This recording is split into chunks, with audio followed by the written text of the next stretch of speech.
নমস্কার বন্ধুরা, কেমন আছো তোমরা সবাই? আমরাও খুব ভালো আছি। আজকে শুভ অষ্টমী, সবাইকে শুভ অষ্টমীর প্রীতি শুভেচ্ছা ও আন্তরিক অভিনন্দন জানাই। আজকে আমরা বেরিয়ে পড়েছি, এখন বাজে সকাল 11টা। আমরা বেরিয়ে পড়েছি আটপুর যাব বলে। আটপুর হচ্ছে হুগলি ডিস্ট্রিক্টের একটা ছোট্ট জনপদ, যেখানেতে খুব সুন্দর একটি রামকৃষ্ণ মঠ আছে। ওখানেতে রামকৃষ্ণ মিশনের পুজো হয়, যার জন্য আমরা আগেও গেছিলাম ওখানেতে। এবছর আবার যাচ্ছি সেখানে, কারণ জায়গাটা এত সুন্দর লাগে। খুব ছোট্ট জায়গা, কিন্তু খুব সুন্দরভাবে ওখানের পুজো হয়। আর রামকৃষ্ণ মিশনের পুজো মানেই যেন ভীষণ সুন্দরভাবে সেখানের পুজো হয়। যদিও আমাদের একটু বেরোতে দেরি হয়ে গেল, কেননা সকালের অঞ্জলি দিতে গিয়েছিলাম, ওই করতে গিয়ে একটুখানি দেরি হয়ে গেছে। এখন বেরিয়ে পড়েছি, এখন আমরা যাচ্ছি আস্তে আস্তে আটপুরের দিকে। আর তোমরাও যদি কেউ যেতে চাও, অবশ্যই আমি বলবো একবার অন্তত ঘুরে এসো আটপুরেতে। আটপুর জায়গাটা ভীষণ সুন্দর। আর যদি কেউ ট্রেনে করে যেতে চাও, ট্রেনে করে যেতে গেলে তোমাদের নামতে হবে, হচ্ছে নিয়ারেস্ট রেল স্টেশন হচ্ছে হরিপালে নেমে ওখান থেকে তোমরা যেতে পারবে। আর গাড়ি করে যদি যেতে চাও, এখান থেকে আটপুরের ডিস্টেন্স হচ্ছে 60 কিলোমিটার। তা এখন আমরা মোটামুটি রয়েছি বেলঘড়িয়া এক্সপ্রেসওয়েতে রয়েছি। এখন যাচ্ছি আমরা আটপুরের উদ্দেশ্যে। চলো তোমরাও আমাদের সাথে থাকো, তাহলে তোমরাও দেখতে পাবে ওখানে কীরকম পুজো হয়। এখন রয়েছি ডানকুনিতে। ডানকুনি থেকে আমরা প্রথমে এলাম বেলঘড়িয়া এক্সপ্রেসওয়ে ধরে, যে রোডটা দিল্লি রোড রয়েছে, আসানসোল, দুর্গাপুর, বর্ধমান ওইসব দিকে যে রাস্তাটা, ওই রাস্তাটা ধরে খানিকটা আসার পর তারপরে ডানকুনির দিকে বাঁ দিকে একটা রাস্তা বেঁকে গেছে, যেটা ডানকুনি শহরের দিকে ঢুকে গেছে। তা আমরা সেই রোডটা ধরে ঢুকে এসেছি। এখন এখান থেকে এখনো কত কিলোমিটার গো? 35। এখান থেকে এখনও 35 কিলোমিটার, অনেকটা যেতে হবে এখনও। তা এখনও রাস্তায়, এটা যেহেতু শহরের মধ্যে, ওই জন্য একটুখানি জ্যাম রয়েছে। যেহেতু পুজো রয়েছে, এখনও অঞ্জলি চলছে চারিদিকে, অষ্টমীর পুজো চলছে। দেখো কি সুন্দর প্যান্ডেলটা করেছে। এটা একটা সত্যি মনে হচ্ছে বাড়ি, কিন্তু এটা বাড়ি, প্রথমে ভেবেছে এটা বাড়ি, কিন্তু না, এটা বাড়ি না, এটা একটা প্যান্ডেল। ওই লাল হলুদ কালারিং যে প্যান্ডেলটা, ওটা প্যান্ডেল একটা। রাস্তার ধারে ধারে বেশ পুজো হয়েছে, পুজোগুলোও দেখতে দেখতে যাচ্ছি, খুব মজা হচ্ছে বেশ যেতে।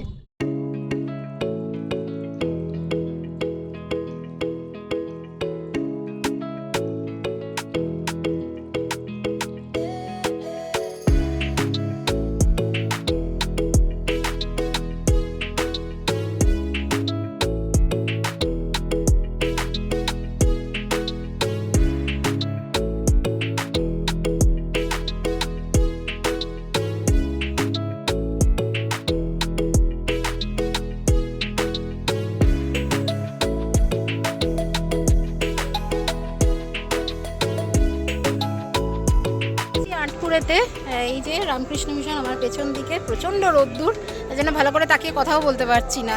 চলো এবারে মন্দিরের ভেতরে, মঠের ভেতরে যাওয়া যাক, ওখানে পুজো হচ্ছে।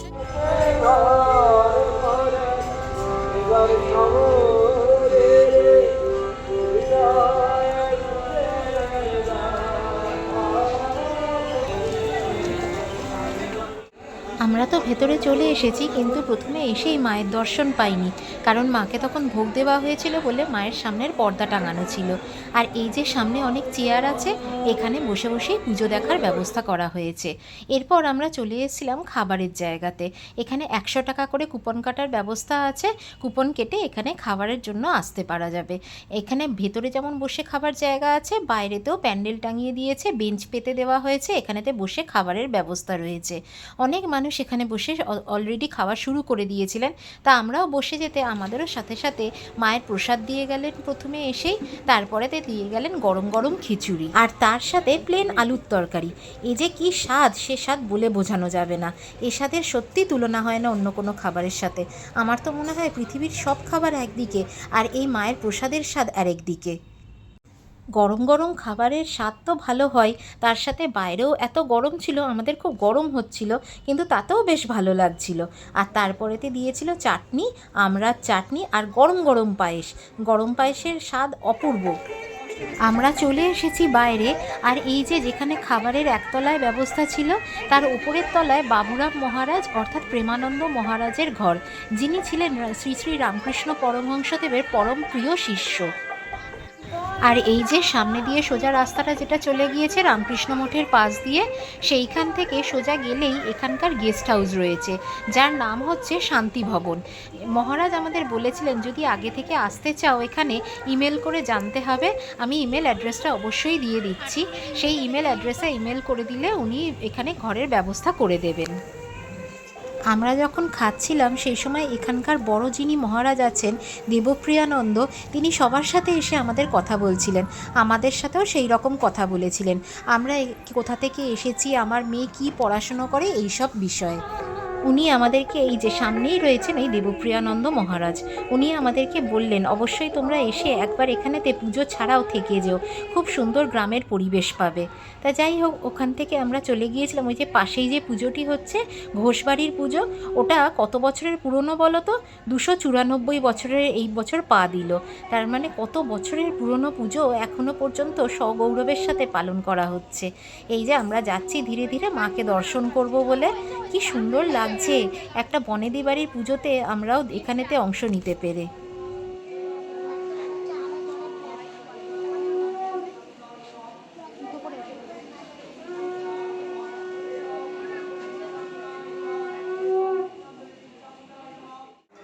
আমরা এখানে এসে দেখি, রামকৃষ্ণ মিশনের ভেতরে এসে দেখি তখন সন্ধি পুজো শুরু হয়ে গেছে।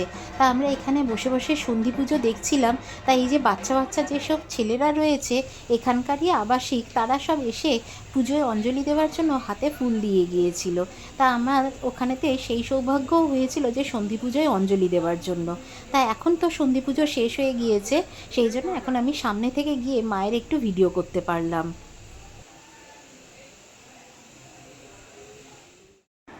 চলো এবারেতে তোমাদের বাড়ির ভেতর থেকে একটু ঘুরিয়ে আনা যাক। চারিদিকে সবুজে ঘেরা একটা ছোট্ট বাগান রয়েছে, ভেতরটা ভীষণ সুন্দর, ভীষণ শান্ত স্নিগ্ধ একটা পরিবেশ। এই যে এখানে লেখা রয়েছে দ্বিতলে শ্রী শ্রী সারদা মা ও স্বামীজির শয়নকক্ষ আছে। 1888 ও 1894 সালে মা সারদা এই আঁটপুরে এসেছিলেন এখানে বসবাস করবার জন্য। তিনি দুর্গাপুজো থেকে লক্ষ্মী পুজো পর্যন্ত এখানেতে ছিলেন। মায়ের সাথে ছিলেন মায়ের প্রিয় শিষ্য নরেন্দ্রনাথ অর্থাৎ স্বামী বিবেকানন্দ, আর তার সাথে ছিলেন ঠাকুরের 9 জন ত্যাগী সন্তান, তারাও এখানেতে এসে এক সপ্তাহের মতো এখানে ছিলেন। আর এই যে সামনে সিঁড়ি রয়েছে, এটাই হচ্ছে ওপরে ওঠার সিঁড়ি। এখানেতে জুতো খুলে রেখে তারপরে সিঁড়ি দিয়ে ওপরে উঠতে হয়।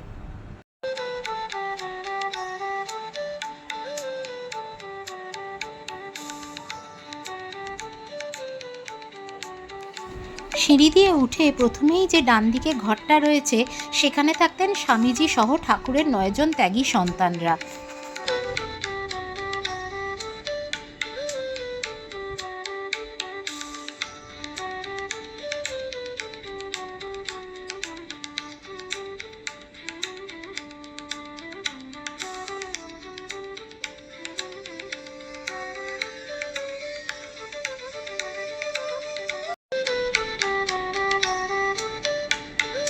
স্বামীজির ঘর পেরিয়ে সামনের দিকে কিছুটা এগোলেই দেখা যায় শ্রী শ্রী সারদা মায়ের শয়নকক্ষ।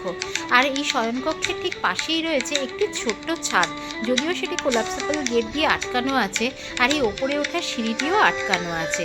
আর এই যে সামনে যে ছবিটি দেখছো, এই ছবিটি হলো স্বামীজি সহ ঠাকুরের সেই 9 ত্যাগী সন্তানের ছবি।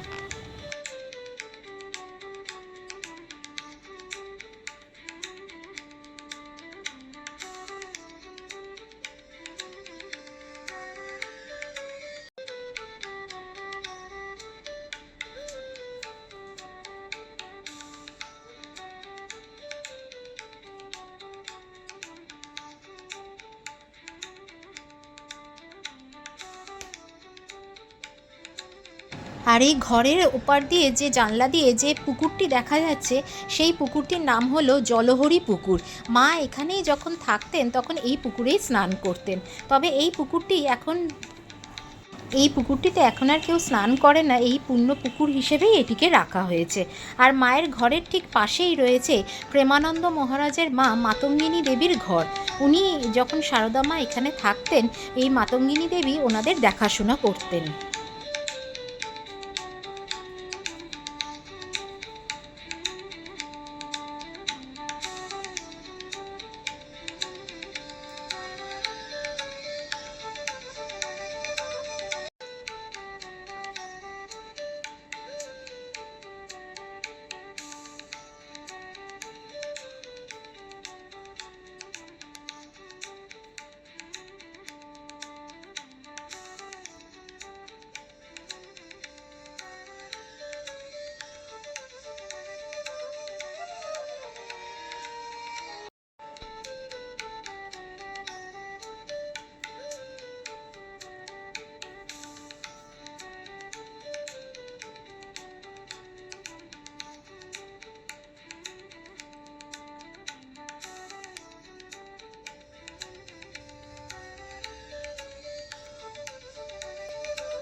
পড়েছি। ওখানে তো বেশ সুন্দর কাটলো আমাদের সকাল থেকে, সকাল নয় আমাদের পৌঁছতে পৌঁছতে প্রায় ওখানেতে 1.5 ঘন্টা মতো লাগলো, না 1.5 ঘন্টা মতো লাগলো ওখানে পৌঁছতে। তা পৌঁছবার পর ওখানেতে তখন অঞ্জলি শেষ হয়ে গেছিলো, অষ্টমীর যে অঞ্জলি শেষ হয়ে গেছিলো। তা ওই সময় মাকে ভোগ দেওয়া হয়েছিল বলে মায়ের মন্দিরের পর্দা টানা ছিল, বন্ধ ছিল। তারপরেতে সন্ধি পুজোর প্রস্তুতি নিচ্ছিলেন ওনারা। তা সন্ধি পুজোর অঞ্জলিও দিয়েছি ওখানে, খুব ভালোভাবে অঞ্জলি দিয়েছি। তারপরে আমরা ওখানে প্রসাদ খেয়েছি। ওখানেতে প্রথম যেখানে বসে খাওয়াচ্ছিল সেখানে তো নিরামিষ, রামকৃষ্ণ মিশন মানেই, আর আজকে অষ্টমী এমনিতেই নিরামিষ সবাইরই আমাদের। তা ওখানেতে প্রথমেতে আমাদের থালাতে মায়ের প্রসাদ দিয়ে যাওয়া গেল, তারপরেতে ওখানেতে খিচুড়ি আর একটা তরকারি দিল। সে স্বাদ যে কি অপূর্ব সেটা কাউকে বলে বোঝাতে পারবো না, যে মানে অপূর্ব স্বাদ। এই স্বাদের মতো অন্য কোনো স্বাদ হতেই পারে না। অনেক ভালো ভালো রান্নারও আমার মনে হয় এই রকম স্বাদ হতে পারে না, এই প্রসাদের যা স্বাদ। তা যাই হোক, আমরা ওখান থেকে বেরিয়ে পড়েছি। আমরা এখন যাচ্ছি রাবড়ি গ্রামেতে। রাবড়ি গ্রামটা হচ্ছে, নাম শুনেই বুঝতে পারছো নিশ্চয়ই, এখানে তো শুধুই রাবড়ি তৈরি হয়। এখানে যে গ্রামের মধ্যে যাদের সবারই পেশা হচ্ছে রাবড়ি তৈরি করা, মেন পেশা বলতে এখানেতে সবাইরই হচ্ছে মূল পেশা রাবড়ি তৈরি করা। এখানেতে সুন্দর সুন্দরভাবে, আগেও যখন আমরা এসেছিলাম দেখেছিলাম, বেশ সুন্দর লেগেছিল। সব ঘরে ঘরে রাবড়ি তৈরি হচ্ছে। আমি তোমাদের অবশ্যই দেখাবো সেটা, আমি তো যাচ্ছি ওই জন্যই দেখাবো বলে। আর ওখান থেকে রাবড়ি কিনেও নিয়ে এসেছিলাম। এখন আমরা যাচ্ছি ওই রাবড়ি গ্রামের উদ্দেশ্যে। আটপুর থেকে রাবড়ি গ্রামের ডিস্টেন্স হচ্ছে 22 কিলোমিটার। আমরা ওখান থেকে বেরিয়েছি খানিকক্ষণ আগেই, এখনো আধ ঘন্টা মতো হয়ে গেল। তা রাস্তা বেশ সুন্দরভাবে আমরা এখন রাবড়ি গ্রামের দিকে যাচ্ছি। চলো তাহলে গিয়ে দেখা যাক ওখানে রাবড়ি গ্রামটা কীরকম। বেশ রাস্তাটা এঁকে বেঁকে যাচ্ছে, বেশ সুন্দর লাগছে। আর এখন একটু মেঘলা করেছে, এতক্ষণ যা রোদ ছিল মানে মানে পুড়ে গেছে গা হাত পা বলতে গেলে, মুখ জ্বালা করছে, এত এখানেতে গরম রয়েছে। তাই এখন এখানেতে শিয়াখাল সোজা, এইটাই কি নাকি, না আরও সোজা যেতে হবে এখনো। বেশ এখন মেঘলা করেছে তো বেশ ভালো লাগছে, সুন্দর লাগছে এখানেতে। ওয়েদারটা খুব সুন্দর লাগছে। আর পাশে বেশ ধান ক্ষেত রয়েছে। এখান থেকে আমরা যে আটপুরে গেছিলাম, ওখান থেকে আটপুর থেকে তারকেশ্বরের মন্দিরের ডিস্টেন্স হচ্ছে 24 কিলোমিটার। আর নিয়ারেস্ট রেলওয়ে স্টেশন হচ্ছে হরিপাল। তা এই দেখো কত দূরে কাশফুল হয়ে রয়েছে, এই যে বুঝতে পারছো কি সুন্দর লাগছে দেখতে। শরৎফুল না, এখানে তো এখানে অল্প অল্প রয়েছে। শরৎকাল মানেই হচ্ছে কাশফুল, আর কাশফুলের আসা মানেই মায়েরও আগমনের সূচনা হয়ে যাওয়া। এই যে কি সুন্দর লাগছে দূরে কাশফুলগুলো। আমরা চলে এসেছি রাবড়ি গ্রামেতে। এখানে এক ভাইয়ের সাথে দেখা হলো, ওদের এখানে সবার বাড়িতেই প্রায় রাবড়ি তৈরি হয়। তা এক ভাইয়ের সাথে দেখা হলো, তাদের বাড়িতে যাচ্ছি। ওর বাড়িতেও রাবড়ি, সরভাজা, ঘি সব তৈরি হয়। তা সেই ওর সাথে এখন যাচ্ছি, ওর বাড়িতে যাব। ওই ভাইয়ের বাড়ি থেকেই আমরা রাবড়ি নেবো। দাঁড়াও জায়গাটা দেখাচ্ছি তোমাদের। এই যে সামনে পুজোও হয়েছে, এই যে মা লক্ষ্মীর রাবড়ি সাপ্লাই।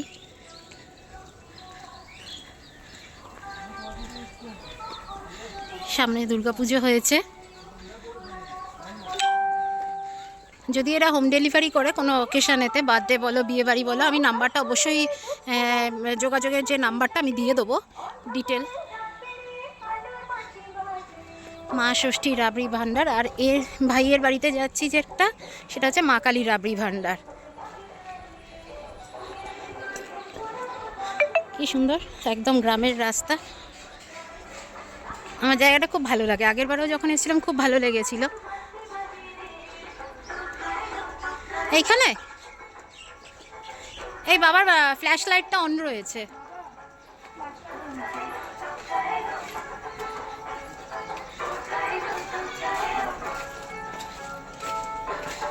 যে আমরা যাচ্ছি এখন যে মা কালী রাবড়ি ও সরভাজা সাপ্লায়ার্স।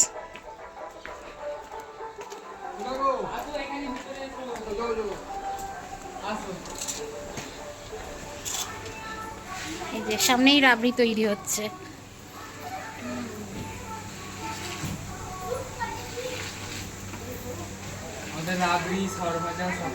আচ্ছা, তোমার ফোন নাম্বারটাও নিয়ে নেবো।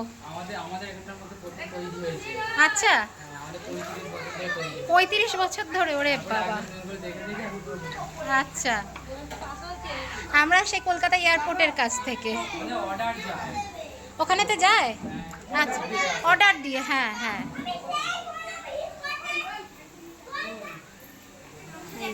এই যে এখানেতে রাবড়ি এক কড়া হয়ে গেছে, আরেক কড়াতে হচ্ছে।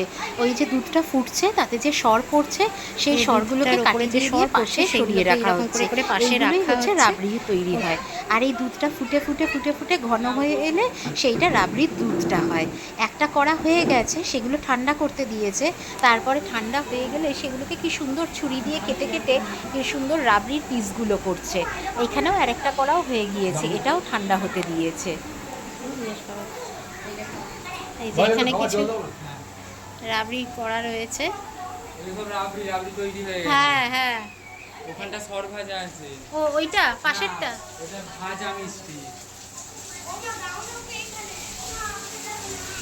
এই দেখো, ও হ্যাঁ সর ভাজা। উপরে আর নিচে রাবড়ির সর আছে, ভিতরে ক্ষীরের পুর। আচ্ছা ভেজে রসে দেওয়া। আচ্ছা, আবার খোয়া ক্ষীরও তৈরি হয় আমাদের। এই যে এইগুলো খোয়া ওইটাই কি? ওর মধ্যে দেওয়া আছে। আচ্ছা আচ্ছা সরভাজার ভিতরে। আচ্ছা আচ্ছা গো ভাই, 3 রকমের রাবড়ি তৈরি হয়, হ্যাঁ। না 4 রকমের। আচ্ছা শীতকালে আমাদের নলেন গুড়ের রাবড়ি তৈরি করা হয়। ওটা শীতকালে আমাদের 400 টাকা কিলো হিসাবে রাবড়ি বিক্রি করা হয়। আর সুগার ফ্রি রাবড়িটাও 400। আর মিষ্টি কমেরটা, যেটা কম মিষ্টি, ওটা 350। আর মিষ্টি যেটা নর্মাল, ওটা 300 টাকা। আর আচ্ছা সরভাজা বিক্রি আমাদের পার পিস 12 টাকা। আচ্ছা, আর ঘি তৈরি হয় 1200 টাকা কিলো। কিলো 1200 টাকা। আর আচ্ছা আমাদের বাড়িতে গরু আছে, আচ্ছা খাঁটি গাওয়া ঘিটা তৈরি হয়। আচ্ছা, একটু ঘিও নিয়ে যাব। এই যে কিছু সর এখানে কেটে রাখা হয়েছে, এগুলো কিছু দেওয়া হবে ঘন দুধের মধ্যে, আর কিছু দেওয়া হবে ওই যে সর ভাজা করেছে তার মধ্যে।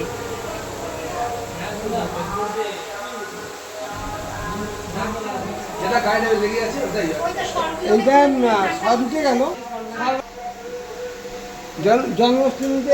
জন্মাষ্টমীতে খুব ভালোবাসি, আমাদের খুব চাপ থাকে।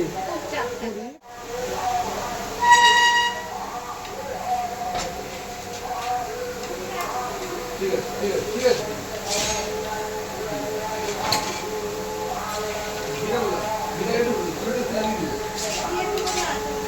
আমাদের রাবড়ি গ্রাম থেকে রাবড়ি কেনা হয়ে গেল। ওখানে তো বিভিন্ন রকমের রাবড়ি পাওয়া যায়, তোমরা সেটা শুনলেই।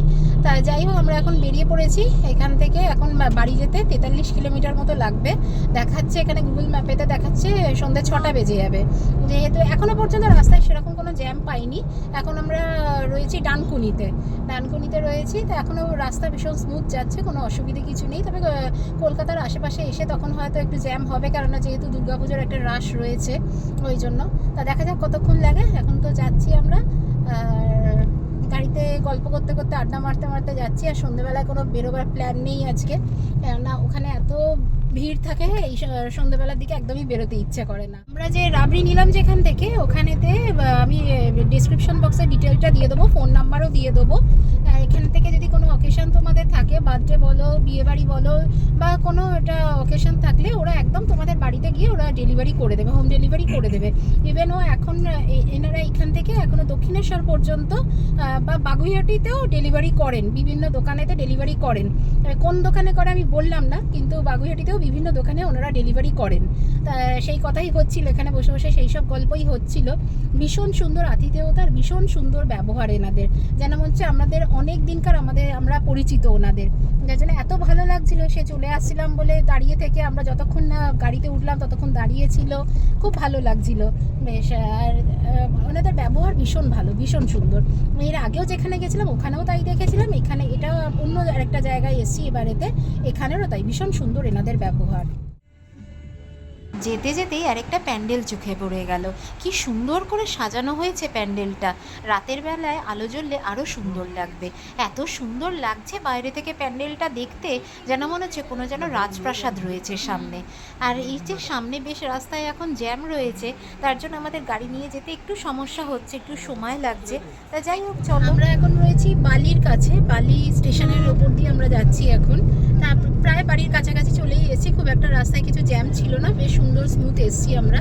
তা এখন বাড়ি এখানে রাস্তায় বালি এতে বেলঘড়িয়া এক্সপ্রেসওয়েতে বেশ সুন্দর সুন্দর চায়ের দোকান আছে, ওখানেতে দেখি যদি চা খেতে ইচ্ছা করে একটু চা খাবো, তারপরেতে বাড়ি ঢুকে যাব। আর তোমাদের কার কি প্ল্যান আছে সন্ধ্যাবেলায় আমাকে অবশ্যই কিন্তু কমেন্ট বক্সে শেয়ার করো সবাই, যে কীরকমভাবে ঠাকুর দেখছো, কে কীরকম এনজয় করছো। আমরা তো এইভাবে এনজয় করলাম, সারাদিন বেশ সুন্দর কাটলো সবার সাথে মিলেমিশে। সোমনাথের অফিস কালিকেও গিয়ে এসেছিল তার বউ আর বাচ্চাকে নিয়ে। তা ভীষণ ভালো আড্ডা মারা হলো, এনজয় করলাম ওখানেতে, আর সন্ধি পুজোর অঞ্জলিও দিলাম ওখানে। খুব ভালো লাগলো, সারাটা দিন ভীষণ ভালো কাটলো আমাদের। তা আজকের মতো ভিডিওটা আমি এখানেই এন্ড করছি। তোমরা সবাই খুব ভালো থেকো, সুস্থ থেকো, সাবধানে থেকো, সবাই খুব ভালো করে পুজো কাটিও। আর তো পুজো হয়েই এলো, অষ্টমী হয়ে গেল, অষ্টমী রাতটা যদিও বাকি আছে, আর নবমী, আর পরশুদিনই মায়ের চলে যাওয়ার পালা আবার কৈলাসেতে। সে কৈলাসে আবার মজা এখন, কেননা যেহেতু মা যাচ্ছেন কৈলাসে ফিরবেন বলে প্রস্তুতি নিচ্ছেন ওখানেও সবাই। আমাদের আবার 1 বছরের প্রতীক্ষা করতে হবে। মনটা একটুখানি ভার হয়তো আসে, যেহেতু মায়ের চলে যাওয়ার সময় প্রায় এগিয়েই আসছে। যাই হোক, এইভাবে তাও একটা দিন যখন হাতে আছে আমাদের, আমরা সবাই ভালোভাবে সুস্থভাবে আনন্দভাবে কাটাই। তা যাই হোক, আজকে ভিডিওটা আমি এখানেই শেষ করছি। তোমরা সবাই খুব ভালো থেকো, সুস্থ থেকো, সাবধানে থেকো। আবার খুব তাড়াতাড়ি দেখা হচ্ছে তোমাদের সাথে আবার একটা নেক্সট ভিডিওতে। তোমরা সবাই খুব ভালো থেকো, সুস্থ থেকো, সাবধানে থেকো।